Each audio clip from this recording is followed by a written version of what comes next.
Okay, chapter 11, The Breadwinner. You're all wet, Miriam said as soon as Parvana walked through the door. Are you all right? Mother rushed up to her. Where were you? Why didn't you come home for lunch? I was working, Parvana said. She tried to twist away, but her mother held her firmly by the shoulders. Where were you? Mother repeated. We've been sitting here terrified that you've been arrested. All that she had seen and done that day came rushing into Parvana's mind. She threw her arms around her mother's neck and cried. Mother held her until she was calm again and could talk. Now tell me where you were today. Parvana found she could not bear it to say it to her mother's face, so she pressed herself up against the wall and told her. I was digging up graves.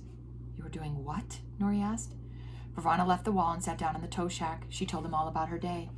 Did you see real bones? Miriam asked. Mrs. Weira told her to hush. So this is what we've become in Afghanistan, Mother said. We dig up the bones of our ancestors in order to feed our family. Bones are used for all sorts of things, Mrs. Weir replied. Chicken feed, cooking oil, soap, and buttons. I've heard of animal bones being used this way, not humans' bones, but I suppose human beings are also minerals. Was it worth it, Nori asked. How much money did you make? Parvana took the money out of her pocket, then dug the rest of the money out of the shoulder bag.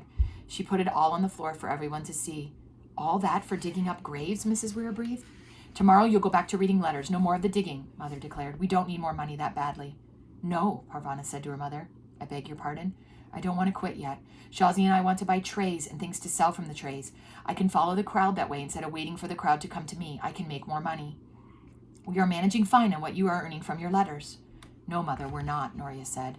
Mother spun around to scold Noria for talking back, but Noria kept talking. We have nothing left to sell. What Parvana earns keeps us in non-rice and tea, but there's nothing extra. We need money for rent, for propane, for fuel for the lamps. If she can make money this way, and she's willing to do it, then I think she should be allowed. It was Parvana's turn to be stunned. Noria taking her side? Such a thing had never happened before. I'm glad your father isn't here to hear you talk to me with such disrespect. That's just it, Mrs. Weir said gently. Their father isn't here. These are unusual times. They call for ordinary people to do unusual things just to get by. In the end, Mother relented. You must tell me everything that happened, she told Parvana. We will put it in the magazine so that everyone will know.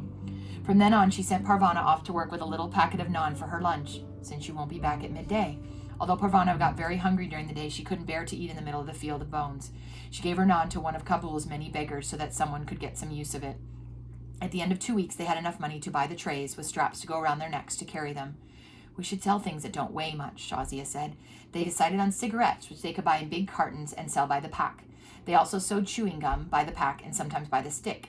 Boxes of matches filled up the empty spaces on the trays. My T-boy days are over, Shazia said gleefully. I'm just happy to be out of the graveyard, Parvana said. She was learning to walk and balance the tray at the same time. She didn't want all her lovely goods to fall into the dirt. The first morning back at the letter reading post was almost over before she felt something drop on her head again. Her aim is getting good, Parvana thought. 2 direct hits in a row. This time the gift was a single red wooden bead. Parvana rolled it around her fingers and wondered about the woman who had sent it. Her graveyard stint over, she was back to going outside with Noria and the little ones in the middle of the day. A change had come over Noria. She hadn't said anything nasty to Parvana in ages. Or maybe it's me who changed, Parvana thought. Arguing with Noria simply didn't make sense anymore. In the afternoon, she would meet up with Shazia, and the two of them would wander around Kabul looking for customers. They did not earn as much as they did in the graveyard, but they did all right. Parvana was getting to know Kabul. There's a crowd, Shazia said one Friday afternoon, pointing at the sports stadium. Thousands of people were headed into the stands. Wonderful, exclaimed Parvana. People will want to smoke and chew gum while they watch a soccer game. We'll sell out. Let's go. They ran over to the stadium entrance as fast as they could without bouncing their cigarettes onto the ground. Several Taliban soldiers were urging people inside, yelling at them to hurry. They pushed and shoved people through the stadium gate, swinging their sticks to get the slow ones to move faster. Let's avoid these guys, Shazia suggested. She and Parvana dodged around some groups of men and slipped into the stadium. The stadium stands were almost full. The two girls were a little intimidated by so many people and stayed next to each other as they went up into the bleachers to sell their wares. It's an awfully quiet for a sports game, Shazia said. The game hasn't started yet. Maybe the cheering will start when the players come on the field. Parvana had seen sports events on television, and people in the stands always cheered. No one was cheering. The men did not look at all happy to be there. This is very strange, Parvana whispered into Shazia's ear. Look out. A large group of Taliban soldiers walked onto the field close to them. The girls ducked down low so they could see the field, but the Taliban couldn't see them. Let's get out of here, Shazia said. No one's buying anything from us, and I don't know why, but I'm getting scared. As soon as the game starts, we'll go, Parvana said. If we try to leave now, people will look at us. More men moved onto the field, but they weren't soccer players. Several men were brought in with their hands tied behind their backs, and a heavy-looking table was carried out by 2 of the soldiers. I think those men are prisoners, Shazia whispered. What are prisoners doing at a soccer game? Parvana whispered back. Shazia shrugged. One of the men was untied, then bent over the table. Several soldiers held him down, his arms stretched out across the tabletop. Parvana didn't have a clue what was going on. Where were the soccer players? All of a sudden, the soldiers took out a sword, raised it above his head, and brought it down on the man's arm. Blood flew in every direction, and the man cried out in pain.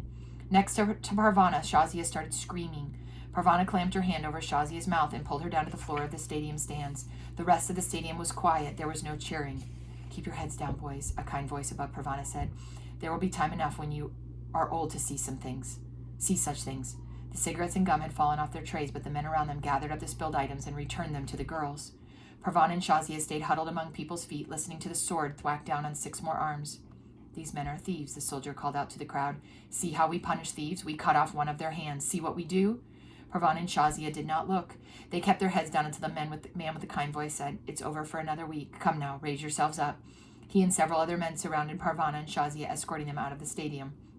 Just before she left, Parvana had caught a glimpse of a young Talib man, too young to have a beard. He was holding up a rope strung with 4 severed hands like beads on a necklace. He was laughing and showing off his booty to the crowd. Booty as in B-O-O-T-Y. Parvana hoped Shazia hadn't seen. Go home, boys, the kind man told them. Go home and remember better things. And that's the end of chapter 11.